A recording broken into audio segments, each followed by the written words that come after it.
Oh, okay, no, now I see it. All right, my apologies. So the agenda today, we're going to go over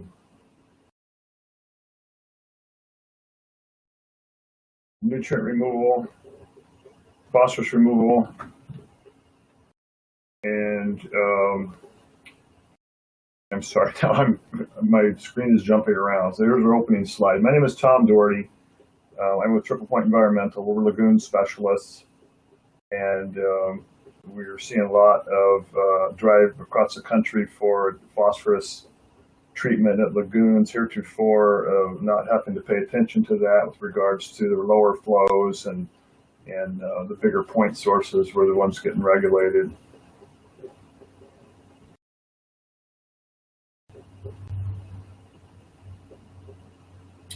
So just a quick word about Triple Point. 7 out of 10 things we do are aeration upgrades at lagoon facilities. That's just day in, day out business. Been doing that for around 10 years now. And there's been quite a push on ammonia removal. So we have a process to get after ammonia. We also do denite. We got a carbon source and do some denitrification. And then inure to the top today, we've moved on into the phosphorus removal space. Although this presentation will be a little bit more of a generalist presentation. We'll show multiple different technologies and not just be salesy here.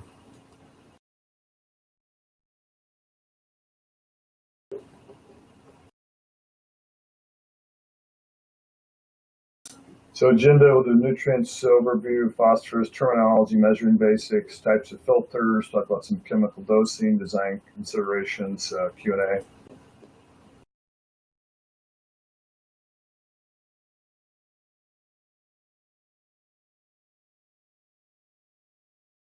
And this is just a quick photo for openers here that shows a pond that's got probably too much phosphorus in it and low DO, so you're beginning to get that algal mass build up.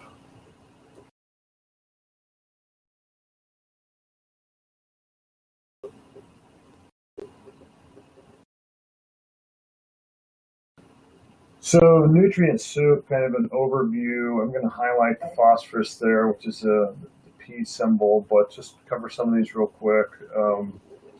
Nitrogen in all its different forms. You got ammonia, nitrite, nitrate, total Keldol nitrogen is ammonia plus organic and reduced nitrogen.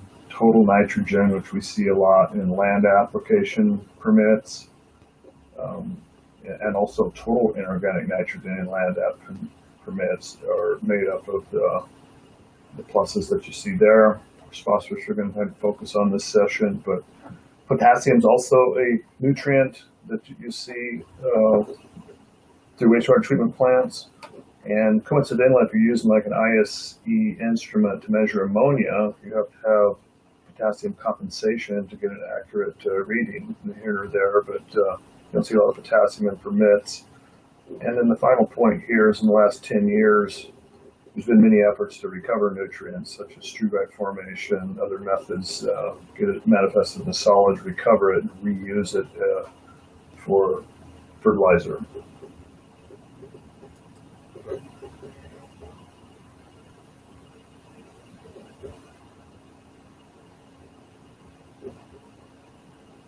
So this slide has nothing to do with the presentation. It's a cool slide. Researchers capturing methane in Australia, and again, just to see if anybody fell asleep at this point. Due to our late start, we'll keep moving right along. Seems like the slides are taking a while to load. Skip that. That was cute. So phosphorus, what we got on here for today. So phosphorus, just at the high level, is an essential nutrient. We have it in our systems. We need it in our lakes, rivers, and streams. There are some body of knowledge out there in literature that says 0.02 milligram per liter is a healthy level for an aquatic ecosystem, but it's kind of the old moderation in everything, excess in none. Excess will cause issues. You get your eutrophication process. A lot of P will cause the algae blooms, which has an impact on recreational use. People don't want to dive off their dock into a algal mass surface there. They want to pull their boat up in that, as an example. And that's what will happen with excess phosphorus and sunlight. They'll also block the sunlight to aquatic grasses and impacts the flora and the fauna of a water body.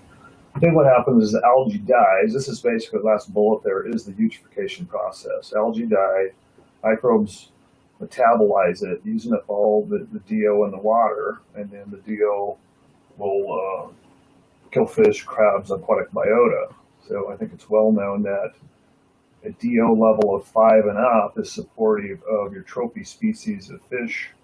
When you get down under 5, you start getting more to a trash species. You get down to a 2 DO, 2 milligrams per liter, extreme trash species, and really low DO is just various varmints in the mud on the bottom, and there's just no trophy fish there. This will tie back into ammonia limits you see in places like Oregon, cold streams, and occurrence of salmonoid species causes new limits on the ammonia side of the house.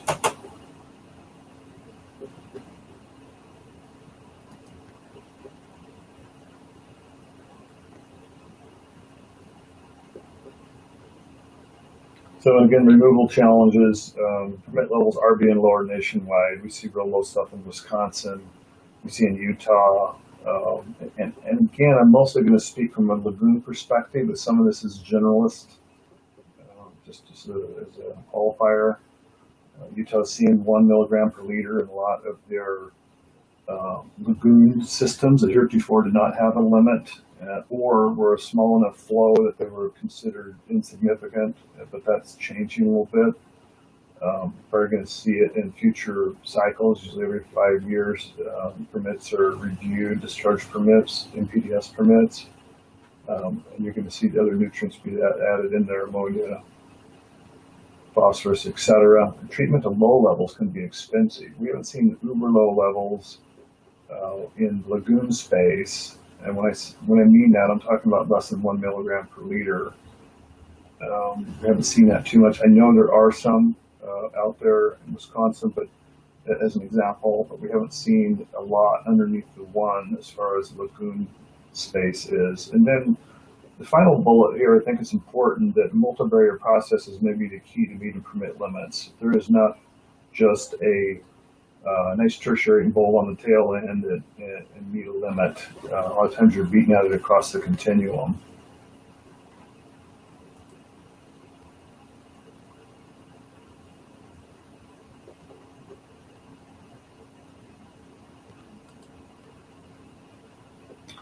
So where does it come from? As long as we eat this and do this, we're going to have phosphorus and ammonia, cleaning products, industrial sources. It's just a fact of life. You know, it's there. It's inherent. Drinking Coca-Cola, I mean, we're going to have phosphorus. I'm going to blame it on Coke, but as long as we want to eat as humans and we excrete, we're going to be discharging this sort of stuff, and of course the other things. Now, a lot of you will recall in the cleaning products, that industry has largely ruled out phosphate. I remember 15 years ago in Washington State, movements were taken to remove phosphorus out of your detergent, your dishwashing soap. And people going to border communities because they said, I want the phosphate, my dishes can get cleaner, but then that kind of faded into the sunset. So there's been efforts in that regard to reduce loading from soaps.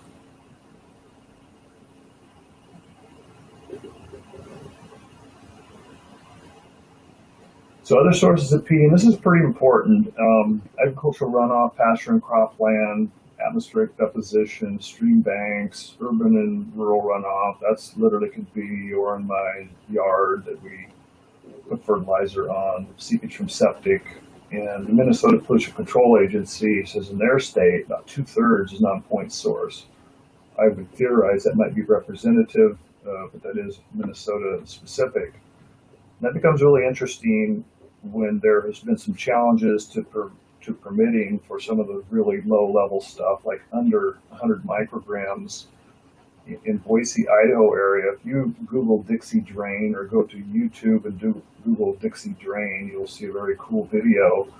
And what happened is Boise went 40 miles away and was able to work within this estuary and compile all of this phosphorus and create a credit, basically, to offset discharge from their plant. And that's because I believe it's by 2/3 of the runoff, 2/3 of the phosphorus comes from non-point source. I think is true in this situation in southern Idaho as an example, but Dixie Drain would be a great case study. Matter of fact, I sat in a paper on this just 2 weeks ago, and it's just very interesting. Non-point source is a potential negotiation point with regulatory on limits at plants.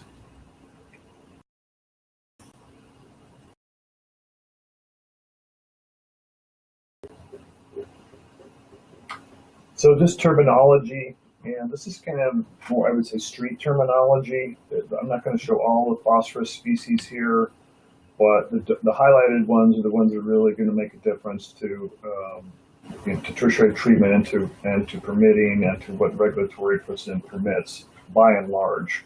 So total phosphorus is going to be the sum of particulate and orthophosphate. Ortho is good as far as phosphorus goes with regard to treatment. It's highly reactive. It'll react with chemical, it's also called soluble P, reactive P. And so particulate P, I mean, has substance to it. It is particulate.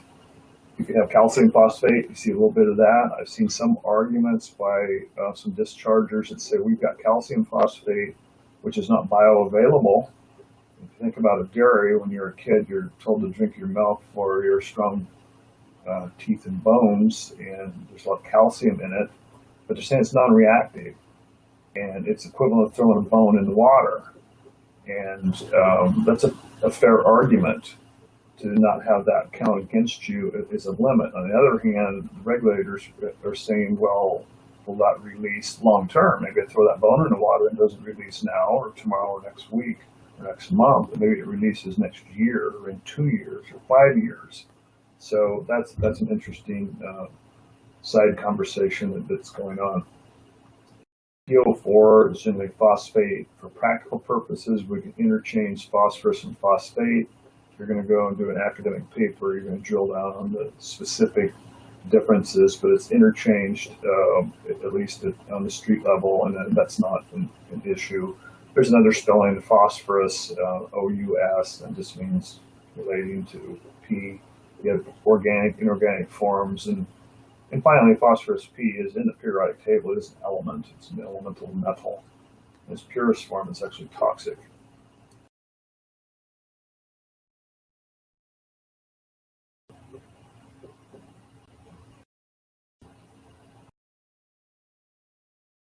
So next thing to understand, and I'm sure many of you do, but just for newbies that are now having to look at this, let's look at the term, the unit, and the other in the top table right there. So in the middle unit, milligram per liter, it's widely used. We understand it's a measurement, it's a unit, but it's also the same parts per million, just for clarity's sake. And so in my cell, I got 2 ppm of this, or I got 2 milligram per liter of that, or 2 parts. They're saying the same thing. You know, part or parts is kind of slang, and their operators say that, and I got 2 parts of DO in the water, I'm good. And then the next level down is parts per billion, which is micrograms per liter. You say it as micrograms. So let's look at the example there in the middle. 0.50 milligrams per liter TP, total phosphorus, is the proper way to write and express that. We could also speak, we could say half a part. We could write and say 500 milligrams per liter, or micrograms per liter, which isn't really appropriate here, but it is technically correct. You can say 500 micrograms to speak, or you can say 500 ppb.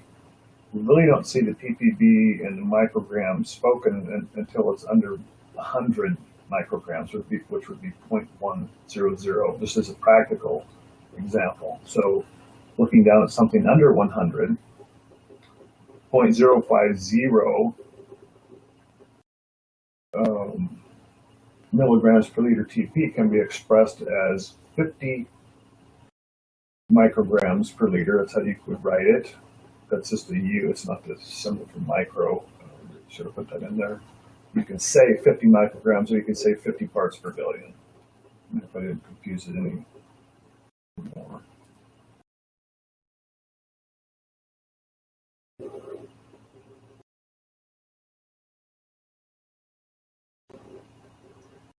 So this kind of hard to read chart is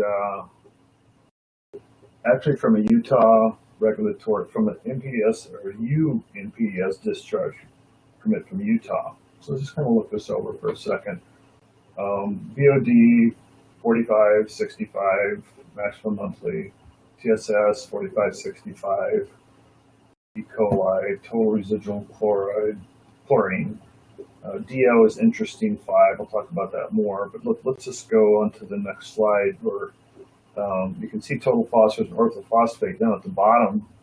There's nothing there. It was a monitor and a report sort of thing. But now, the engineer that approached us about some help with this particular plant in Utah says we're looking at a 1 milligram per liter phosphorus. This kind of sums up the whole concept here. Didn't have it before, now you have it. Now, it is very interesting here to see the DO value of 5 milligrams per liter. I know this side is trying to reiterate, to create waterfalls, and it's actually written in the permit, and that's somewhat high in the scheme of things as far as a compliance issue, but from the watershed issue, the fish like that, and regulatory likes that, and that is a difficulty. This site does have a lot of algae issues and duckweed issues, and now they're looking at having to polish for phosphorus. But in my view, this is back to hitting at it across the continuum. These other levels up here of BOD and TSS are modestly high in the broader scheme of things. We're seeing 1010s in Oregon now for lagoons, 10 BOD, 10 TSS. 30s are very common. The old 30-45s you see in Montana and elsewhere, but we see them coming down a little bit more. And the more of that food you can get out early on, the better shape you are in to be able to tertiary polish something, remove solids down the road. So this is one of those continuum things. I think to help these guys, we're going to say, well, we got to target a 30 BOD up front. As far as the CapEx and OpEx, I mean, if that fits, I mean, all this has to be funded. But that's just, this typifies where we're at in time now. You didn't have it before, now you have it.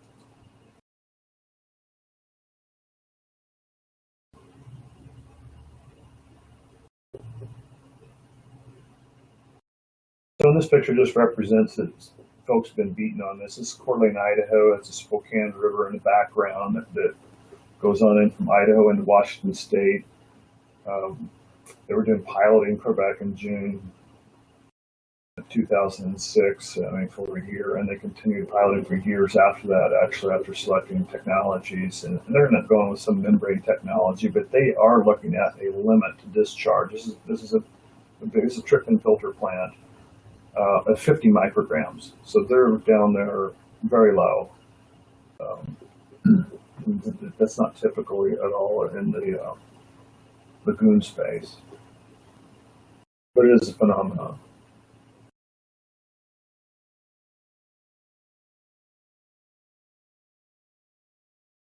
So back to that beat across the continuum thing, we've been involved in several of these now in later years here, assessing a plant. So typical POTW, what we see, influent concentration 5 to 8. Now certainly we've seen it 10s, 11s, and 12s.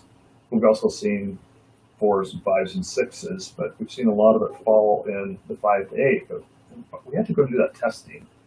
If you're doing your monthly testing, you don't have to do phosphorus, and there's no record for history probably of phosphorus. So if you understand what you are coming in, and then you can realize that maybe you get some serendipity uptake across the treatment continuum, maybe it's somewhat biologically consumed, you get some solid, the particulate taken out, you've got BNR and biological nutrient reduction and enhanced biological phosphorus reduction, generally seen at mechanical plants, and that's just creating zones in have an anaerobic zone, aerobic zone, anoxic zones, and going back to an aerobic zone, you're able to accomplish all those things there. But you can do that in a lagoon-based environment to a degree, potentially with baffling and just how you manage it. And so the key thing is you want to find out what are you coming out of the back of the pond. So you need to sample influent and effluent, and you would sample for total phosphorus and orthophosphorus. And then you can see where, and you're going to be mostly orthophosphorus, if just typically speaking. If you have 8 milligrams per liter, you're probably going to be 7 milligrams per liter if that's going to be orthophosphorus, is a general statement.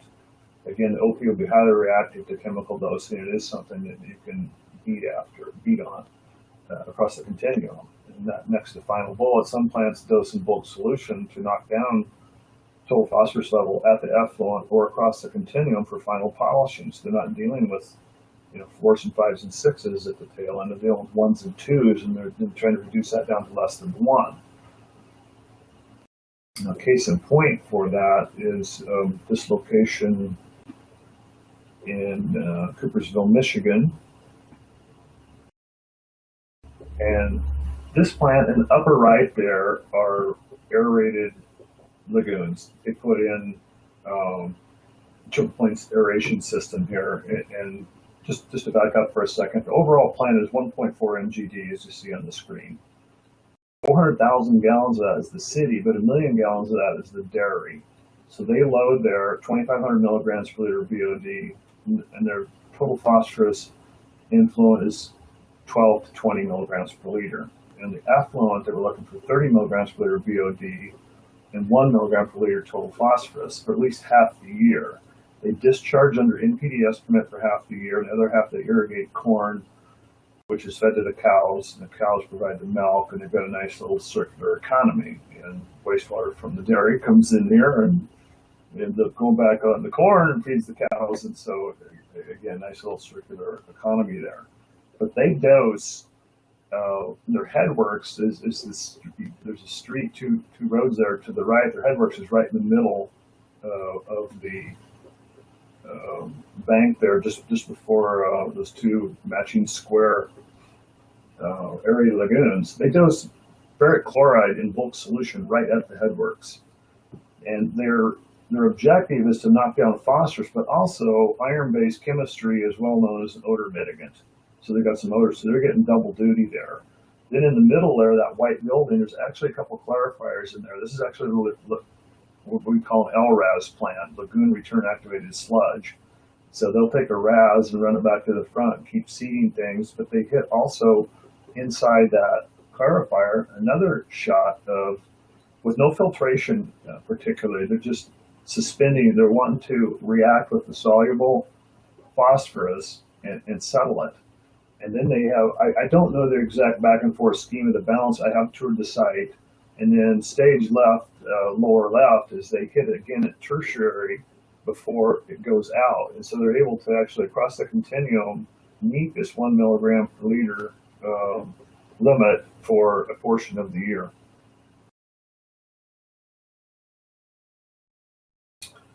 So again, optimizing, think about how you can beat at it across the system. I don't know the solids ramification of that. They do have to take solids out. They have a solids holding pond there designed for that. They try to get solids pushed to that and take that out. So moving on to some types of tertiary filters. In this instance is a cutaway view of what would be a continuous backwash sand filter. And this is, in this configuration, below grade would be for larger flows. So each one of those pods, each one of those wash boxes on the top of those is about 250,000 gallons for each one of those pods. So each square pod totals 1 million gallons. So what you see there is about a 3 MGD treatment system for tertiary polishing or phosphorus removal.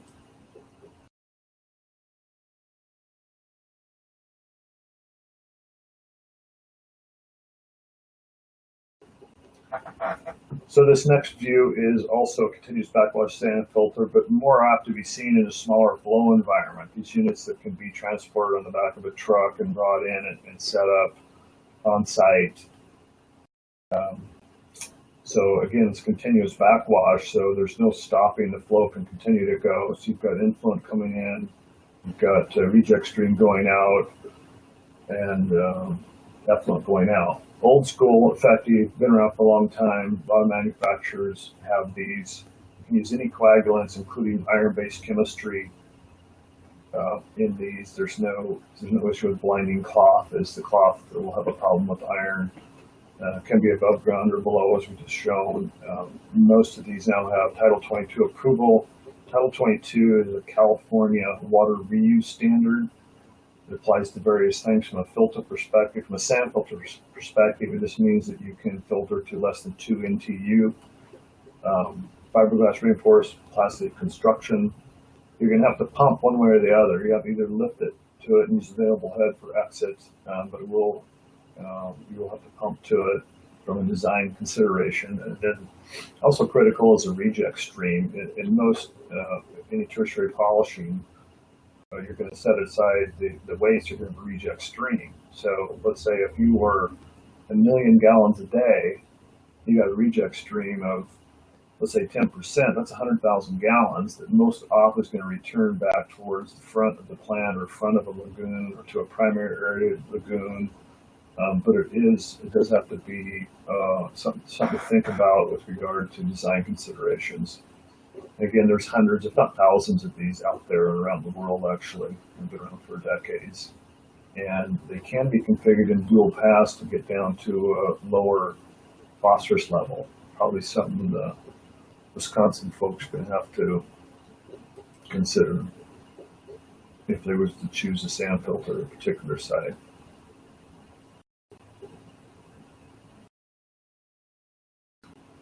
So cloth disc filter is, they've been around for a little while now, not as long as the sand filter, but they're a pretty elegant solution. They've got some footprint considerations where they can get more done in a smaller footprint than the sand filters.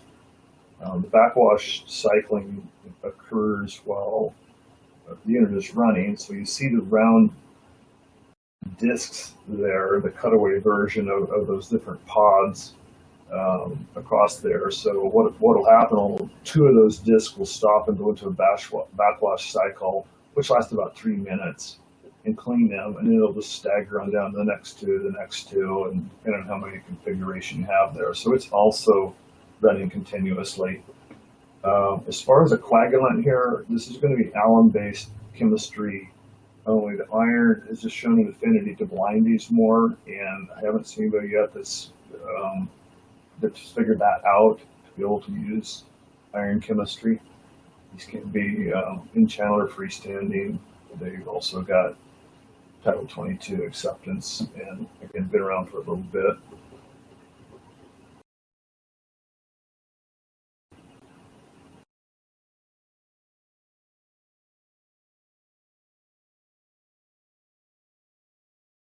So this is a filter that Triple Point is looking at and bringing in from Europe. It's got about a dozen U.S. installations, very quiet, under the radar. We couldn't hardly find them. We had to get an they wouldn't release information. We got an engineer get the information. Now they're interested in having further conversation with us, and it's interesting that inside there it's kind of like a drum filter, but those are all small little cloth disc filters that go around. Kind of reminds me of a woman's curler sort of thing. It's got this round surface and it goes around in there, and they've got backwash for these cloth filter meshes that they have on it. And we're pretty intrigued by the pricing on this. Look very interesting. They've got installations starting in 1988 around the world. Quite a few industrials, I was going to say. One of them in the States is a Monsanto plant. Here's just another view of that same thing, a pulp and paper, and the one on the left there is actually a lake cleaning. It's wood residue and sand particles at that particular location.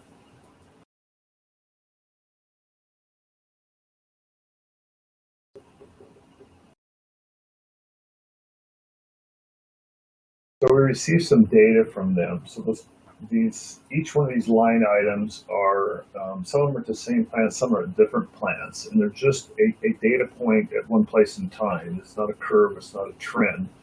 So if we look at the very top one there, so the micron mesh on that was 60, suspended solids was 8, the suspended solids before column, if you go down 8, 19, 17, those are all pretty low. 2, 3, and 3 was high. I don't know what kind of plant that was. Maybe it was the pulp plant, maybe it was a bad day, but this is in a tertiary application, so what you would expect your solids to be low like that.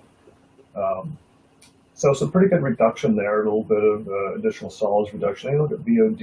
Again, if you look at the BOD before column, 10, 3, 6, 21, 5, those are low. One outlier again at 59. But trend a little bit more BOD. But where it gets interesting is look at the phosphorus side of it. In the first sample, 12.3 milligrams per liter, it took it down to under 1, so 93.6% removal rate. Second one down, if you go all the way down the line before and after, it's getting pretty compelling.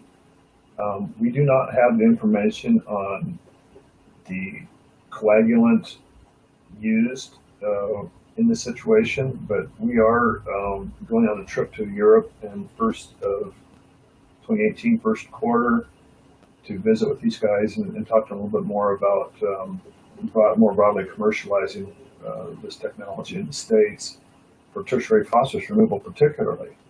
Because in this instance, we're meeting most permits here. We're under 1 milligrams per liter in all these instances. And you notice the 10 micron cloth had pretty good removals across the board.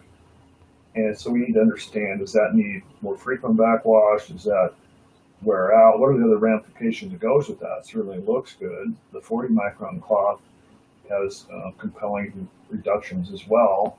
Phosphorus 98% from 11 down to 0.2. That's significant, but what's the trade-off of that? Is the OPEX off the hook, or is it manageable? So this is a to be continued observation.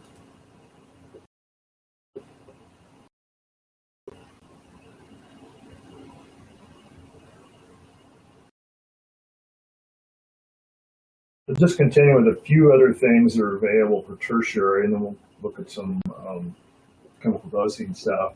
So I took this picture at Francis Ford Coppola Winery in Geyserville, California, who was not in the fires coincidentally, but I'm on their email list, and they're doing a lot of things to help fundraisers for those afflicted and affected down there.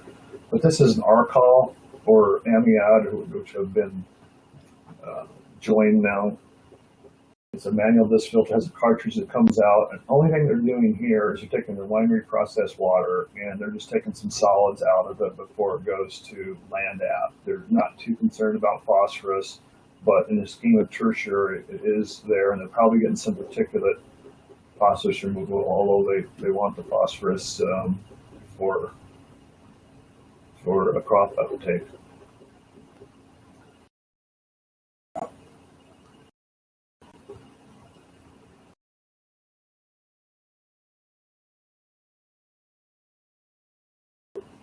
This location is in Utah. It's a pressure filter. Again, it's just for solids polishing, and you're probably getting some P particulate removal with it as well. Again, tertiary meaning comes at the end. This picture is nothing to do with nothing. I just thought it was cool because this is actually circa 1930s in the mining area near Wallace, Idaho, and the miner would come out and go to his privy and do his business, and that's a kind of washed out picture. That's a river and take it away, and you can't really do that anymore, but that was brilliant at the time, or so thought.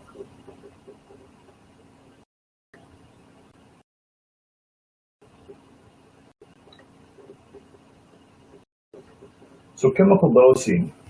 There is a lot, and I've listed a bunch right here, and there's actually quite a bit more than that. Most of these are going to be, they are going to pretty much be designed to the aluminum family or the iron family, often just called alum for short. Aluminum sulfate's called alum for short. They're known as metal salts. You say dose with metal salts. That's generally what you're talking about. You're putting in aluminum or an iron-based chemistry. You'll find some plants that are adverse to ferric chloride, although in the picture here, it's a ferric chloride storage tank.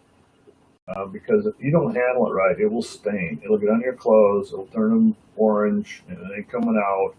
So if you use an iron-based solution for ultimate coagulant, it needs to be handled with duty and care to not spill and mess up your plant, and stain the concrete and everything. If you got drips, put a drip bucket under it or fix the drip, and just be careful about that. Worked around the facility for years. It was ferric chloride, and we were just very careful. It was a very pristine, clean facility. But the next facility don't want it on their plant. Just don't want it. Don't want to deal. Operators don't want to deal with it. It's just a normal industrial chemical. There's no other security reason to worry about it. It's just aesthetics, frankly.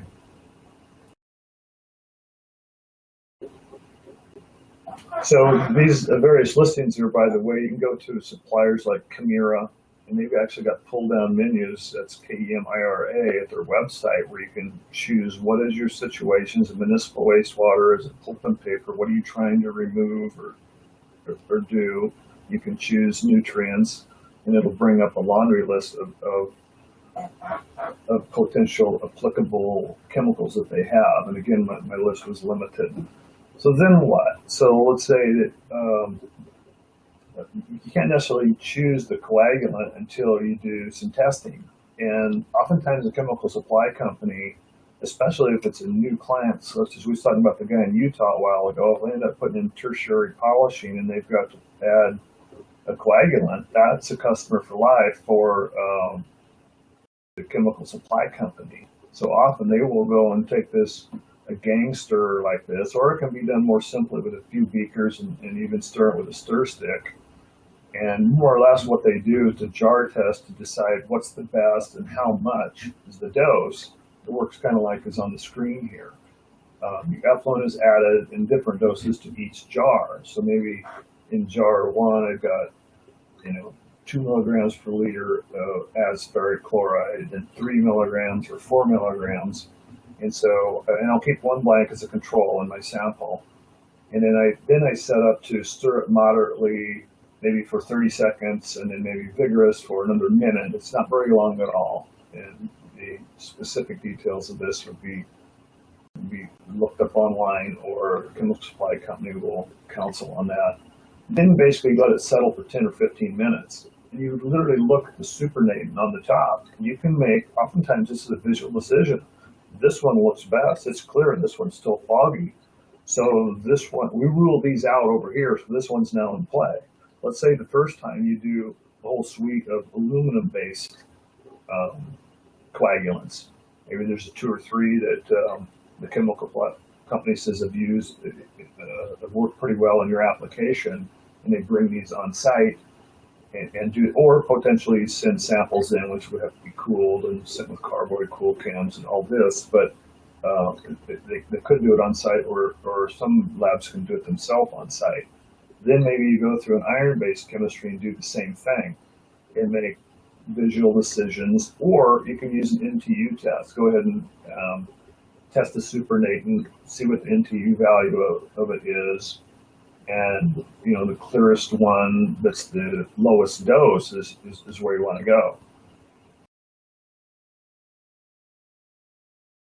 And so then you just repeat it, so on and so forth, for if there isn't it's even another coagulant. So when that test is said and done, it'll say, oh, you need to dose 4 milligrams per liter as aluminum sulfate at an addition point, which needs to be also a design consideration. Is that right before the filter? Is that a detention time of 2 minutes of travel before the filter, or 30 seconds of travel? There's a lot of variables in this. So now what? You've done all this. We know we got a new limit. We've We know there's a, 1 through 5 different type of filters we can put on from a tertiary standpoint. We know we should take a look at multi-barrier approach. So then where do you go next? And in the industry, there are manufacturers reps out there that are, most of the time are engineers that went to the dark side of sales, but pretty smart about products and walking on a plant and be able to recommend things. That's one stop. Vendors themselves. Here's my problem. What can you do for me? Chemical supply companies will come in. Of course, everybody's got somewhat of a bias that they want to promote their solution, but get multiple opinions. Find out, okay, I want to look at a cloth filter and a sand filter at my site. So find folks that have both of those and have them come out and do some analysis for you. And again, that multi-barrier approach. That bulk dosing across the continuum is more of an engineered solution versus the chemical supply company just coming and saying, here's drums of this stuff. Just go out and just spray it out there basically, or drip it in. They'll be the supplier of it, but I don't know they're going to counsel you on that. That's going to be an engineered solution, and that's going to be not for everybody. I wouldn't advocate that that's just going to solve problems by throwing a bunch of ferric chloride in the primary lagoon or something. You have to look at the potential ramifications of that. But if you got phosphorus down there, a little bit of coagulant can help you reduce what you're loading into a filter, and that's going to impact the sizing of that filter, the backwash cycles, and how much backwash you have, et cetera, and your ongoing chemical consumption.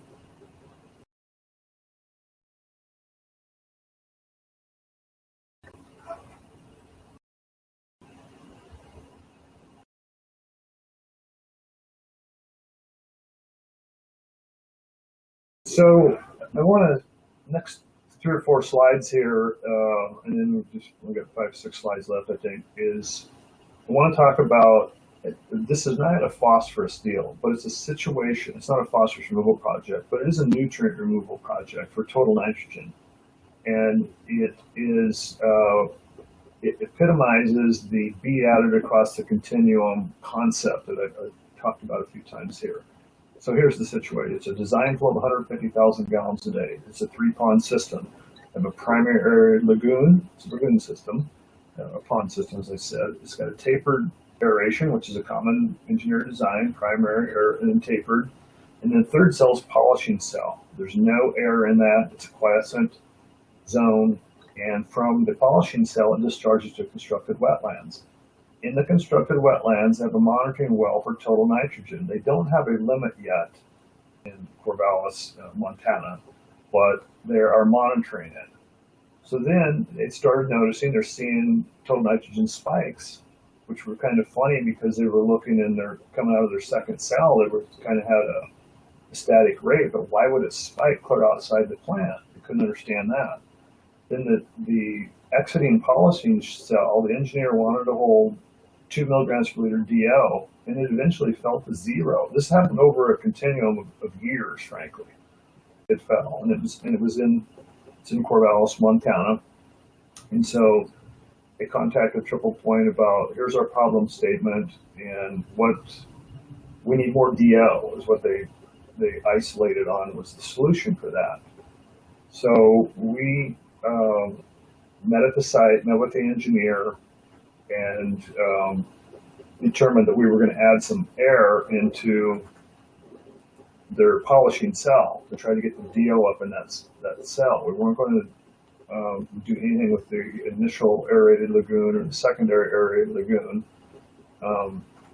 So I said, before we do anything, though, let's sludge judge this thing and see what's in that polishing cell. How much sludge do you think is in there? I asked the engineer, and he said he guessed about 1 foot.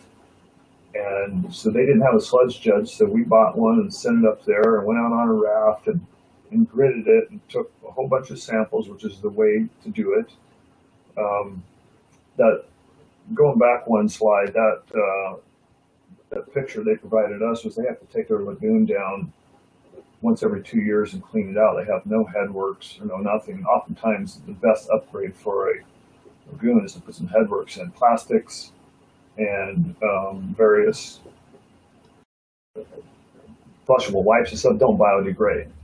But back to this thing. So there's the lagoon in the background. We went around and sludge judged a grid of maybe 18 of those things, 18 samples, 18 to 20. And so we first sludge judged it on March 10th of 16. And you can see the graduations there, 1, 2, 3, so 4 feet. So you have 40 inches of sludge. So we put about 200 SCFM of air into this thing. And we re-sludge judged it after we turned on this aeration in this cell 40 days later, and it was down to 14 inches.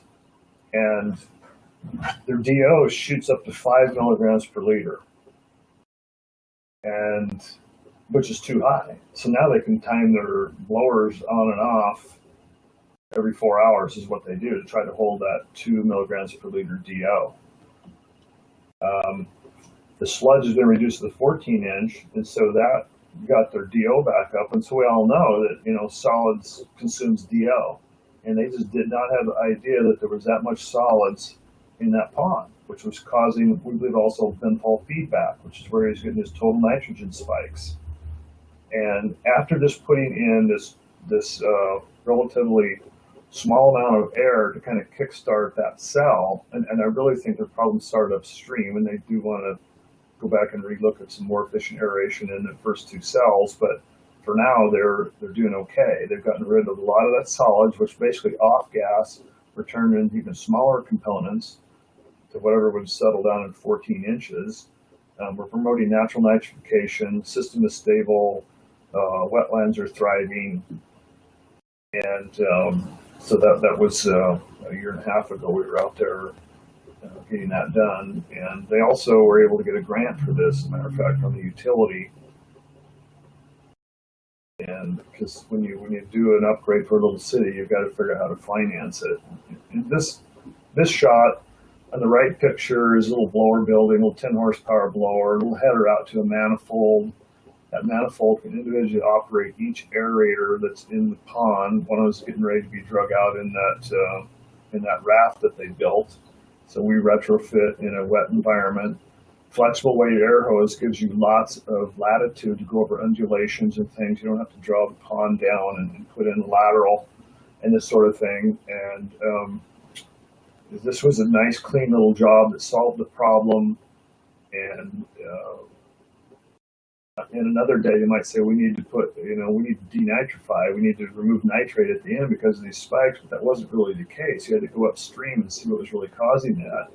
And for the time being, that has solved the problem.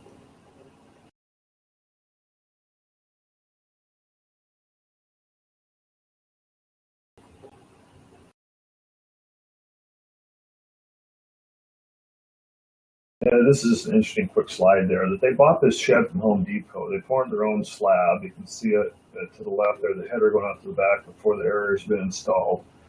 And they'd shut the barn doors at night, and it turned out this thing would overheat because there wasn't enough ingress from Home Depot's 2 vents above the doorway there.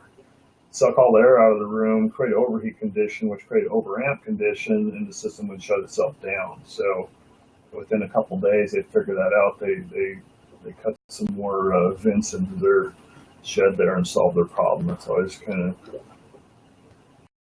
cool to figure out what was going on. Shut the barn doors and go home, and then it would turn off in 4 hours, and it kind of a head scratcher for not very long. We actually figured it out the next day.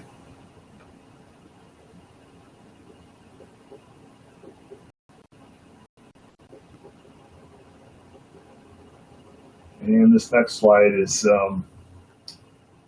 that same site was kind of interesting. So this is a little floating data gathering raft. So inside that wooden box is a Tupperware, and you cut a corner out of the Tupperware and put in like a Hawk DR9000 recorder with, he wanted DO 5 feet down, so he hung the probe 5 feet down, and then he would take those ropes about in the corner of the pond, and he wanted 60 feet away from the outfall weir. And so they'd tie it off, and you had battery for about 3 days. It would take a DO recording, I think, once an hour, and then after 3 days, he would go and walk around and untie the ropes and bring that all back in, and all is good. And he would plug it back in. So he had his little portable SCADA system. I just thought that was pretty cool. An engineer wanted to get the DO as spot that he wanted it, at a distance away from the end, and that was cool. And just coincidentally, as lagoon specialists, we advocate the DO be measured and checked at half the water depth of the target lagoon. If it's an 8-foot depth, we think you should check DO at 4 feet. I've been on a sugar beet facility lately about 10-foot depth, and I said, where do you check the DO? And they have all these 50 horsepower aerators going on top of the pond, and like 11 at 50, so 550 horsepower just churning and burning. And they check it like in the top foot, and they are getting what I believe it's an accurate DO reading, but it's a false DO reading of what's going on with your system. Of course, you're going to get all this business going on up in the upper foot, but what's going on down below? And this is an odor control situation. And where's the odor coming from? We're not getting any treatment in the bottom of this pond, surface aerators at 10, 11 foot depth.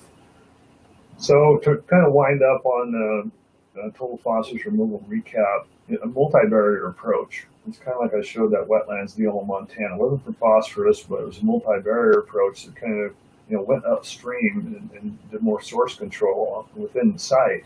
Consider the whole continuum. We have to sample for total phosphorus and orthophosphorus and see what you got. Orthophosphorus is good as regards to getting after it with a chemical and settling it out and be able to meet permit limits. You want orthophosphorus. So you need to draft the problem statement, what the site really needs based on data. A phosphorus influent value is far fetched in between. I'm working with a site in Oregon right now, a couple sites that, we're looking at these new phosphorus limits, and they both happen to be 1 milligram per liter limit. But I said, what's your influent value? Well, we don't know. We don't take that. Our monthly DMI do BOD, TSS, and that's all. We don't even have a monitoring thing on any nutrients right now. And their permit's just old. And unfortunately, in Oregon, as states go, they're the farthest behind of all the states on MPDS renewal applications. And that's just a labor shortage at DEQ. I talked to some of the regulators there, and they need some better budget and get more folks, and they can burrow through that process. So you look at really old permits in some instances have just been carrying forward almost in a grandfather without a rigorous review. But that's just the world we live in. So you got to have data. What's coming in? What's going out? What's the influence? And what's really coming out the back? And what's your permit limit? What is that delta? And can we repeat that? Not just a one-off data. I mean, the site ought to really lay some stuff down so we don't get an outlier of one day. We need to have a curve of what that is over some period of time. I would think if they had something on the order of once a week for 6 months, you would create a curve. But that's all got to be funded. These tests are probably $30, $45 a piece at a typical lab. Use vendors and manufacturers reps, generate scenarios. Ask chemical supply companies for analysis. Here's what I have. I'm typical mom-pop municipal, or maybe I've got some pulp and paper component or industrial, and maybe yours would be a little bit different if you have industrial guys like dairies or what have you. And you can always possibly petition for compliance schedule to grow into a solution. And it's got to be fundable. I mean, obviously we could put dual pass RO on a lot of things and clean water up, but I wouldn't meet the triple bottom line standard on the social side of the house. So I'll just be clear about CapEx and OpEx of a proposed solution.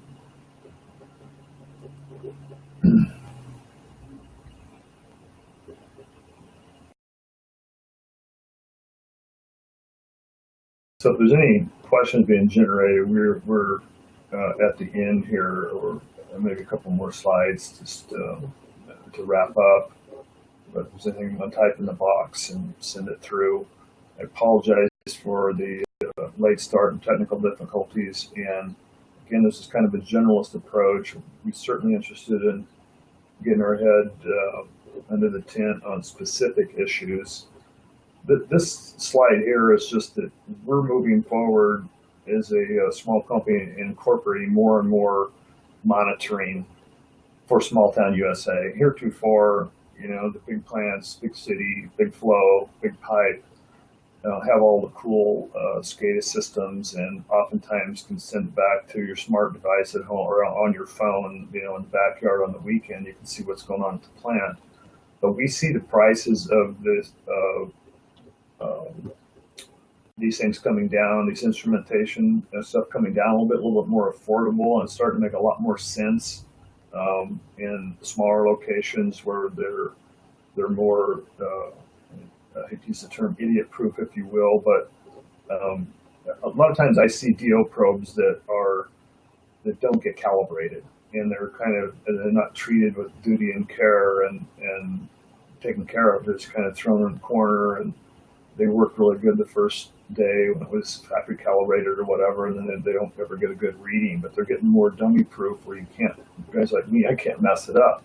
I travel a lot. I carry in my pocket the size of an ink pen a pH and temperature probe. I've done some work in frac water, so I happen to carry an electrical conductivity probe, also the size of like a black felt marker in my pocket. I personally carry quite a bit more, and those are $150 instruments. Now they've got Bluetooth versions that you look at that reading, and it'll send right to a D-base. And my DO probe is a little bit more involved than that, so a little more expensive. But as an operator and a guy that's trying to solve problems, I carry those things around with me. Just personally bought them because I can't be without them, and I'm looking at maybe buy a couple other parameters. So we think this is kind of cool, and the online stuff, real time, is ultimately cool. We just did almost the same screen with different parameters for a sugar beet facility in Minnesota, so they can look at what's going on through water. It was a sophistication level for them to jump up to be able to see what's going on in real time that they hadn't particularly contemplated until we came along. And it's a lagoon-based system, and they put in all our aeration for ammonia control or odor control. And we said, by the way, we can do this, and yeah, let's do that. And so it allows operators real-time instant information.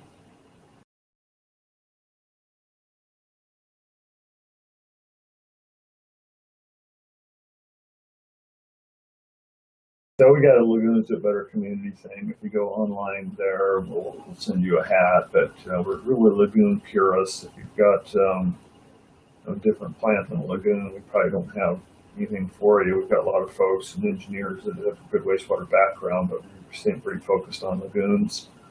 And we do training events around the country. Here's an example of one we did a year ago at a Corvallis in Post Falls, Idaho, 6 hours. And we had that approved for Montana, Washington, and Idaho.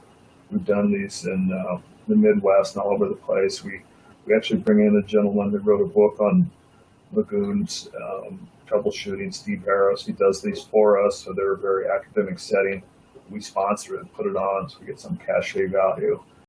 We firmly believe that lagoons do it better, and we're involved in rehabbing a lot of them around the country. And phosphorus is just an emerging area for us over the last couple of years. And in another year from now, we'll have more case studies under our belt. So that's going to be the end of the presentation. If there are any questions, you can take those now. This will be recorded and it'll be available via email that you could look up the live or via YouTube so you can hear what was said and see the slides.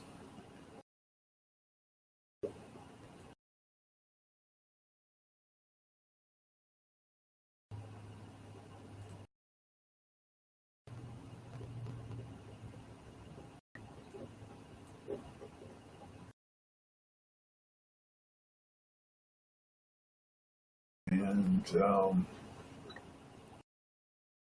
here's a couple questions. What is needed to be done to get the continuing education credit certificate? If you're signed up for it, you will get an email prompt for that. And so there's no action for you to take, as I understand it. There's somebody else about Corvallis in Wisconsin, and yeah, we'd like to go out there. I don't know the scheduling on that. I personally, just to be clear, I handle the western states for Triple Point. I'm actually based in Spokane, Washington, where I'm talking to you from right now. I travel a lot up and down Sacramento, Boise, Nevada. Got a big project going in Boise right now with the Eagle Sewer District upgrade. Here's another question. Are the permit limits coming up for all states and systems? I'm seeing TP limits coming up for mechanical plants in Kansas, but not for lagoons. That's a rolling continuum, to answer the question. For example, Utah has just been noticed, and if I get new information, I'll amend this, that small flows, even including down under 50,000 gallons, are going to be looking at a 1 milligram per liter total phosphorus limit with a 5-year compliance schedule. And they will get that phosphorus limit in their next permit cycle, and then they'll have a 5-year compliance schedule. So they're getting a lot of time to look at it in advance. Wisconsin, I know, I've spoken to some people recently, they're seeing some limits less than 1 out there on the order of 0.5 milligrams per liter, 0.4 milligrams per liter. It is different per state. It's based on watershed. They'll do a TMDL on a watershed and make a determination of contributing point sources. Some states are a little behind that curveball. Kansas, I haven't heard any noise about any limits in Kansas right now, but it is correct. The bigger point sources, the bigger plants are having to look at that. A lot of the language in the different states actually precludes flow rates of under 100. If you're under 100,000 gallons a day, this does not apply. So now we've seen the first move in some of the states where, well, it is going to apply, or we're going to be on to 50,000, maybe below 50, it still doesn't apply, but now we're going to take it down to 50,000, and you're going to have to start playing by these newer rules to reduce phosphorus into the waterway.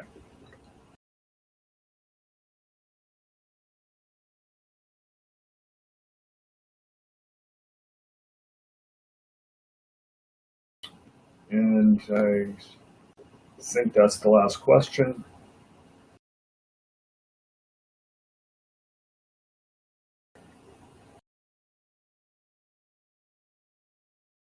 I got another question here. Are these limits going to pertain to hold and discharge plants?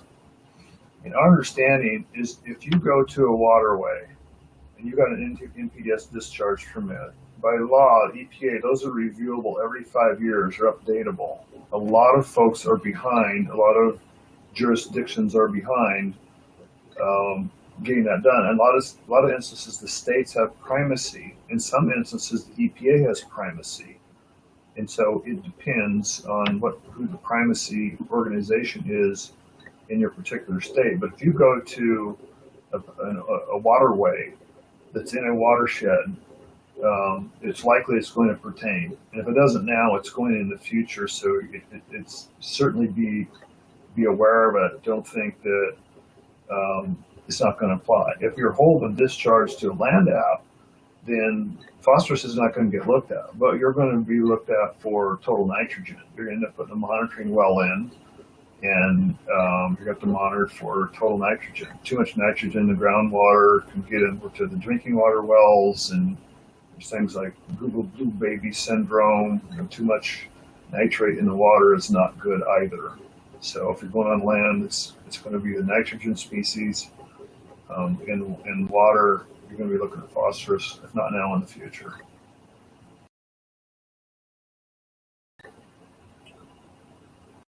That, I think we're a little bit over time. We've got a little bit late start. We are at the end. Any question on, if you don't see some prompt on getting your professional development units,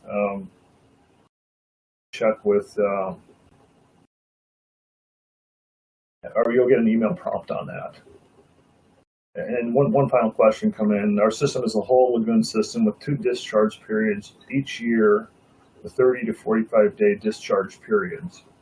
So now that's interesting because they might allow that discharge period to be in a time of lesser impact to the watershed. For example, back in the PowerPoint, I showed the NPDES permit values for a location in Utah. And if you look closely, their total residual chlorine can actually be clear up at 4 in July and August because it would off-gas so quickly, they allow a higher limit. Most of the time it's under 1 milligram per liter, but they wanted 4. So it was a weather-related decision. So depending on when your discharge period is, those 30 to 45 days,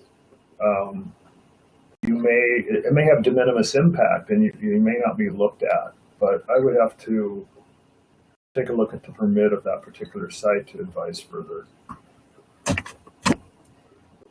With that, we'll end the presentation. You'll be prompted also to go recording if you want to look back at something later for clarification. And Triple Point would be glad for any contact to look specifically into your case. We were generalists today, and I thank you for your attendance and have a good day.